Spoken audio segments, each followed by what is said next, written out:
work across borders, access education in new markets, seek employment opportunities and contribute to the growing regional economy.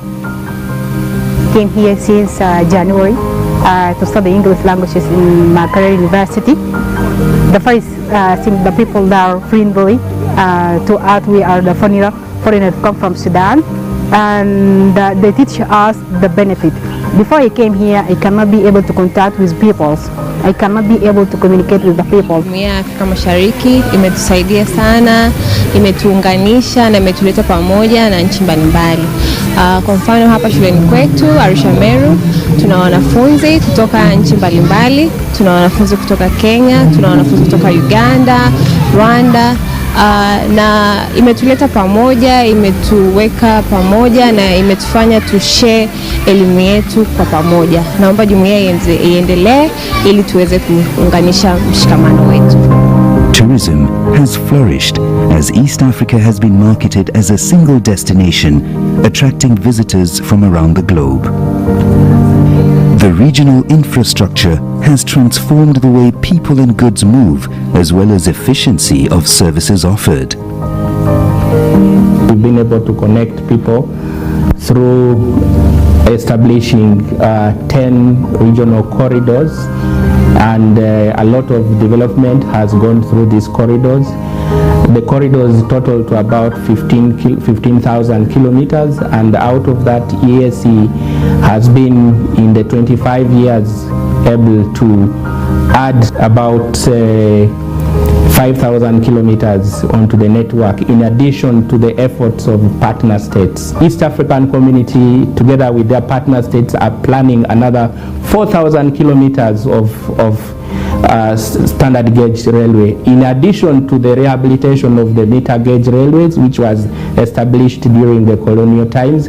And this will transform movement of logistics in the region and enhance our economy at large. With one-stop border posts reducing crossing times by up to 70%, businesses are thriving, and the free flow of goods is enhancing economic growth. The mutual benefits are immense.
Once again, we continue to welcome the members of the council who have already arrived. Most welcome.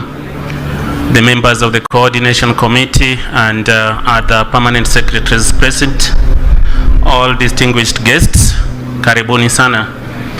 We are going to continue with the entertainment. I'm made to understand that the Ndere team from the Republic of Uganda will still be welcoming our heads of state, and they'll be in here after the heads of state have already settled down for their closed session. So we'll continue with the video from the technical team. The video on the customs bond, it can be played shortly from now. Thank you so much.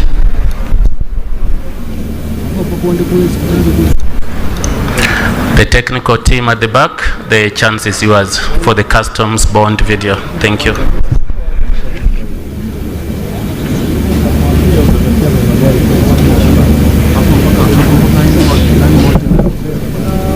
Of Justice is the principal judicial organ of the community and ensures the adherence of the interpretation and application of the law in compliance with the EAC Treaty.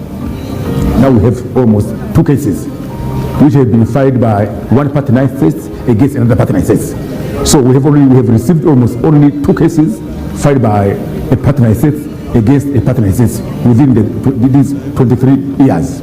We have also received only almost one case which is filed by a party United States against the community. We have received that case from a party United States against the community. That's another access to this court. Another one is the natural and also individuals who also can access this court. And here we have many cases under Article 30 of the treaty. The apex EAC organ is the summit, which comprises of the leaders of the partner states who are the heads of state and government. Mr. Chairperson, I wish to take this opportunity to commend you for your continuing efforts to spearhead objectives of the community in strengthening and deepening our integration agenda. According to various assessments on the status of regional economic integration in Africa, EAC is ranked the best performing regional economic community. This shows how strong our community is and how committed the people of East Africa are in furthering the integration, something we should all be proud of. The summit is the anchor. It is really the vision, it is the driver's seat, it is where the political will rest, it is where the foresight, the vision rests of the community. And that is an organizational structure element of it. But there is also the meeting of the presidents, and during these meetings is where they discuss pertinent issues and priority areas and give directions as to how we need to advance and how we need to develop this into fully fledged integration agenda. As the EAC celebrates 25 years under the theme Promoting Trade, Sustainable Development, Peace and Security for Improved Livelihoods, the future looks brighter for the East African Community member states. As the EAC marks 25 years, we celebrate the expanded market opportunities that have been offered. We celebrate the opportunities for our people to be able to move within the region unhindered. We celebrate the vast resources and culture that we celebrate as a region, and we look forward to expand.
threats from wherever, and using the undugu that God gave us, we are lucky.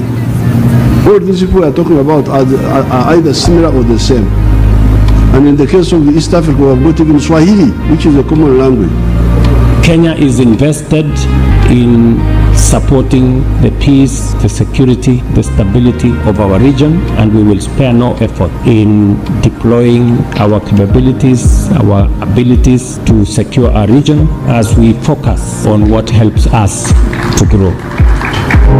By aligning with East Africa's frameworks, we've begun harmonizing our trade policies and removing barriers that previously limited our ability to fully participate in the regional markets. The Somali government has already created an enabling environment through investment-friendly laws in place, such as the Investors and Investments Protection Law. Le Burundi est un fervent défenseur du renforcement du commerce intra-régional au sein de la communauté est-africaine, et à cet effet, la suppression des barrières non tarifaires s'avère être une priorité.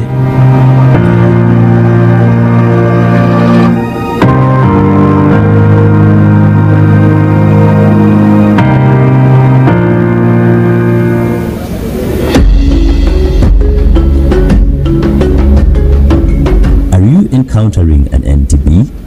NTBs, better known as non-tariff barriers, have been known to hinder easier movement of goods within our borders.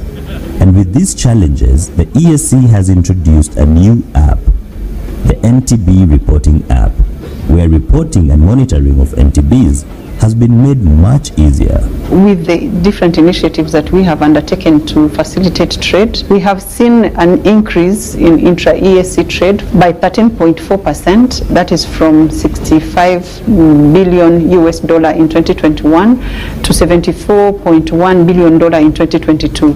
This is a percentage share of 15%. The resolution rate of NTBs within the East Africa community has improved to a level above 90%. The time taken to resolve NTBs has reduced to approximately 76 days. We have so many micro and small entrepreneurs that cross the borders every day, and there are millions in the East Africa community. As we all know, non-tariff barriers is a big barrier to free trade among the small businesses in this region. Il est d'évidence que les barrières non tarifaires constitue une entrave majeure dans la mise en œuvre de la libéralisation du commerce dans la communauté est-africaine. So, for purposes of easing monitoring and reporting of NTBs, we have introduced the mobile application. It has been adopted by the Sector Council on Trade.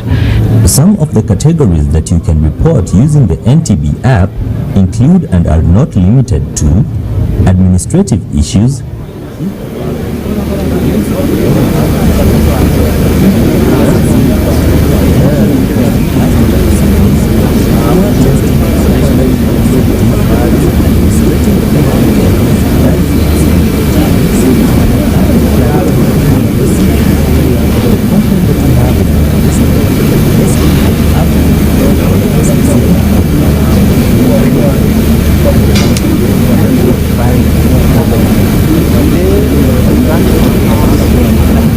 puisse se doter d'un instrument utile et efficace pour la gestion des barrières non tarifaires.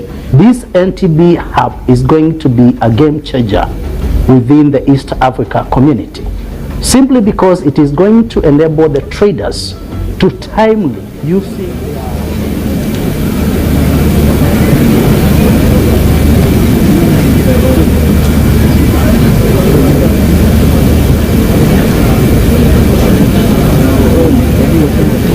The app is that it is hosted by the ESC and managed by the ESC.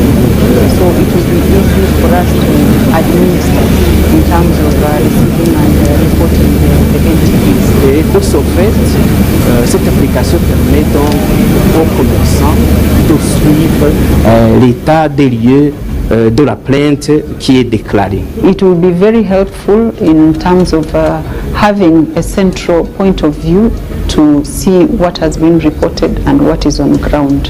While lodging these complaints, you will be asked a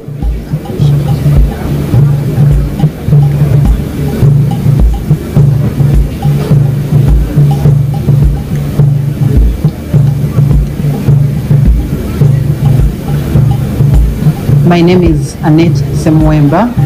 I'm Deputy Secretary General in charge of Customs, Trade and Monetary Affairs at the EAC Secretariat.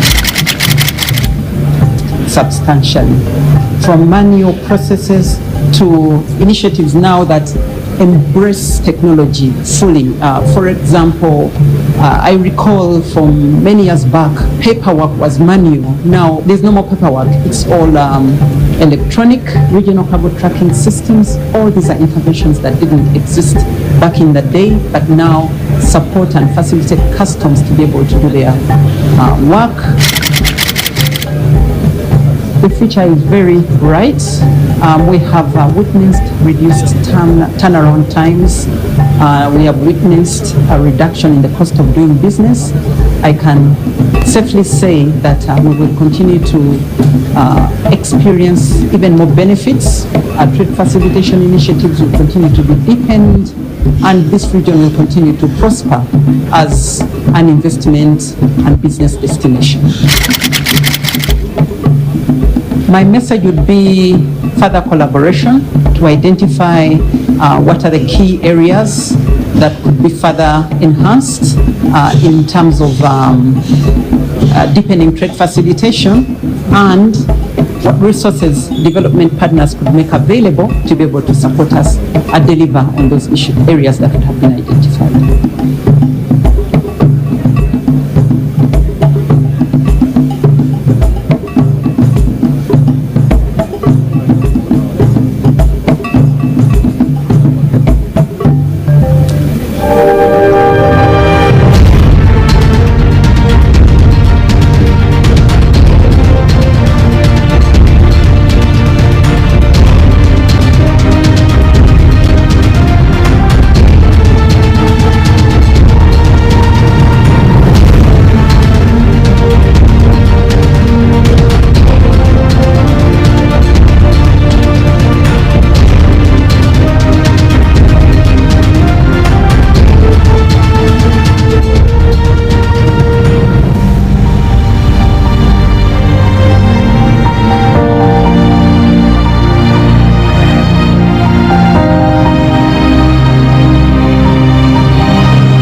Thousands of passengers cross the skies above East Africa, from the savannas of Tanzania to the highlands of Rwanda, from the shores of Lake Victoria to the growing cities of South Sudan. Aviation connects people, trade, tourism, and opportunity. But before the engines roll, before the wheels leave the ground, there is a trust. Trust that the aircraft is sound. Trust that the skies are secure.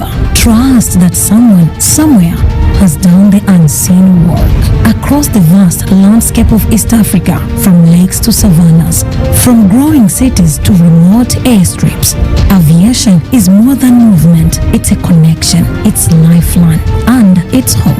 And behind every safe flight, there are guardians. At the heart of this system is the East African Civil Aviation Safety and Security Oversight Agency, known simply as CASOA. Aviation is one of the most regulated industries in the world, and for good reason. Safety and security are not optional.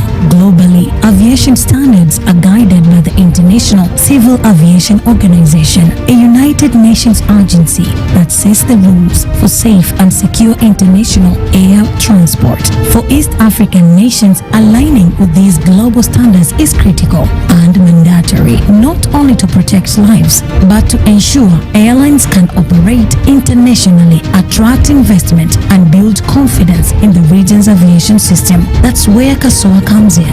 My name is Francis Lichuno, currently acting as the Executive Director for East Africa Community's Civil Aviation Safety and Security Oversight Agency, better known as CASOA.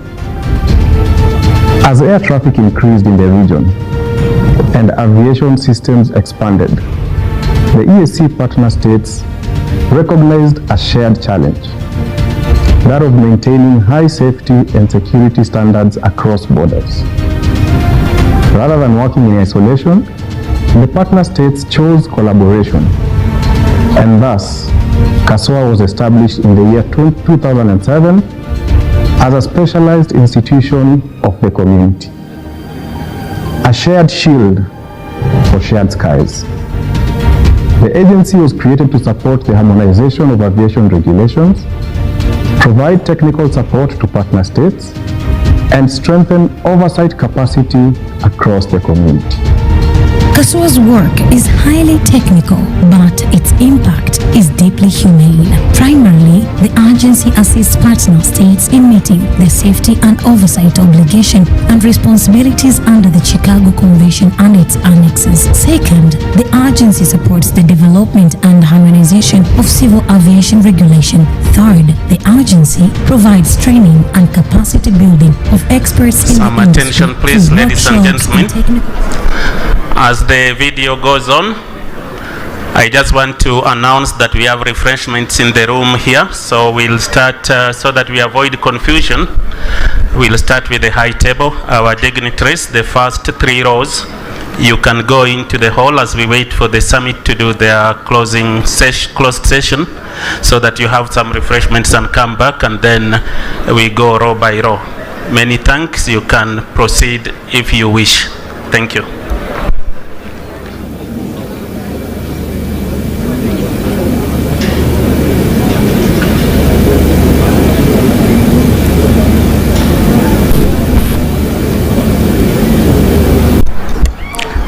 Further to that, ladies and gentlemen, we know that most of you do not have the program for what will be happening here when the summit comes in. So, just for a brief, when the summit concludes the closed session, they'll proceed into this room, whereupon we'll expect all of us to be upstanding to receive the members of the summit. After that, we'll have the EAC anthem. Then we'll have opening remarks by the Secretary General. We'll then have remarks by the outgoing chairperson of the EAC Summit. Then we'll have the Bureau constituted, since we expect a possibility of a change of Bureau. Then we'll have the agenda of this summit adopted by the summit. That will be followed by the report of the chairperson of the council to the summit. After that, we'll have the remarks of the incoming chairperson of the summit in case the chairperson, the bureau will be changed. Then the incoming chair will make his opening remarks. We also expect this summit to appoint a new Secretary General to the community. If that happens, then the new Secretary General will be sworn in. Then there will be swearing in of judges appointed by the summit, and then the launch of the 7th EAC development strategy and the EAC customs bond. And we'll finish with the award to the winners, the students winners of the EAC essay writing competition. Finally, there will be the reading and signing of the communique. Thank you so much.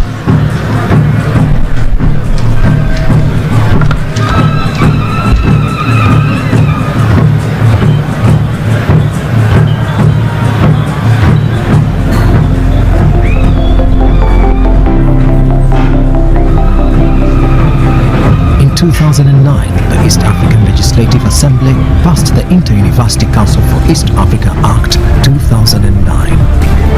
According to the Act, the Inter-University Council for East Africa, popularly known as IUCEA, is a strategic institution of the East African community, mandated to coordinate the development of higher education and research in the East African region. The origins of the Inter-University Council for East Africa, IUCEA, can be traced to 1970, when universities of Makerere, Nairobi, and Dar es Salaam formed the Inter-University Committee, IUC, to facilitate research and collaboration among these East African universities. In 1980, the vice chancellors of the 3 universities, University of Dar es Salaam, Makerere University and the University of Nairobi, thought that this inter-university committee is their baby. So they wanted to make sure that it functions well, and so they met in Nairobi. And they also invited their permanent secretaries who are responsible for education.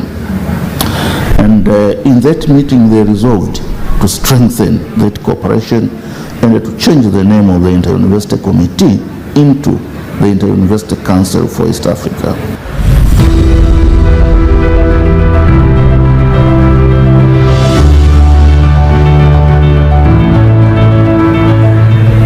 The late Professor Nkunya laid the groundwork for the Federation of East Africa as a common higher education area in 2017, negotiated the Centers of Excellence project with the World Bank, and was very instrumental in building the new home for IUCEA.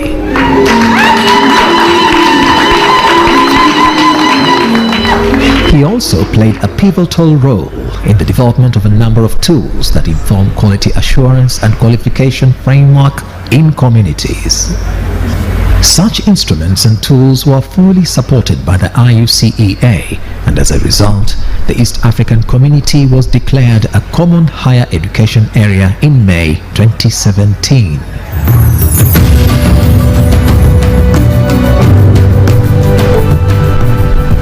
Today, IUCEA is where it is due to commitment of the partner states and the Council's leadership who have steered this institution beyond the borders of the East African Community. Our global goal is that we want to see happening transformative higher education with a globally competitive, knowledge-based and industrialized economy for EAC integration. The Common Higher Education Area Committees, as well as the Quality Assurance Committee, are working on structures that allow students who are in different education systems to know at what point they enter university and how they can use their time in high school to move quickly into universities. We have input that we bring from our own accreditation system to align with the IUCA. Now when that happens, then we are speaking to each other. The standards, the courses, and so on, all this should be standardized to enable Ugandans to go and work in Burundi, or to enable someone from South Sudan to go and work in Kenya without having to go through another exam. Currently, the institution supports a variety of programs and projects such as Research and Innovation Coordination Program, EAC Centers of Excellence for ICT, Staff and Students Mobility Program, the Eastern and Southern Africa Higher Education Centers of Excellence Project ASE2, the East Africa Skills for Transformation and Regional Integration Project ESTRIP, and the East African Qualification Framework for Higher Education Program. This has been further enhanced by the establishment of a research unit at the headquarters of the IUCEA, which is dedicated to research and innovation for the various member universities in the EAC region. Through EABC, the IUCEA is building an industry-university partnership to enhance the relationship and also build a competitive private sector through knowledge generation, dissemination and absorption. So what we are going to do is to map out what are those skills that are required by the private sector, and then in terms of curriculum development or competence-based program, they are able to tailor or align those skills based on the demand by our industrial players and other players in the sectors. The East African community is ranked as one of the fastest growing, or actually the leading regional economic blocks, because of the role the Inter-University Council and other institutions are playing.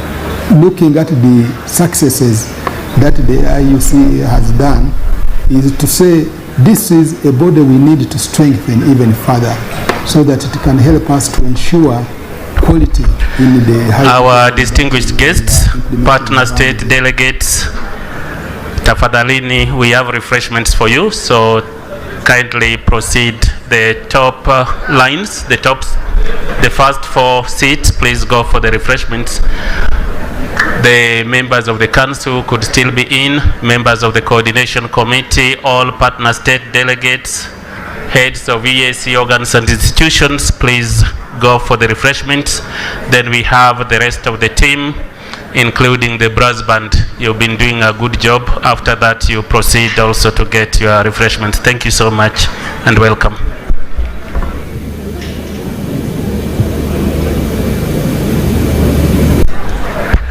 Brass band, as we wait for your turn in just a few minutes, you could give us 1 or 2 items, then we'll have another entertainment group as you proceed for the refreshment.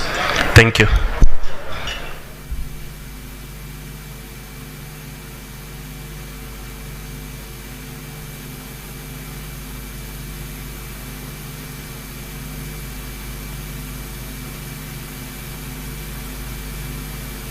The stories whispered on the wind. Witness nature's grand spectacle. Our majestic wildlife, both airborne and earthbound, roams free across vast savannas and within our lush, protected parks. Over hundreds of them.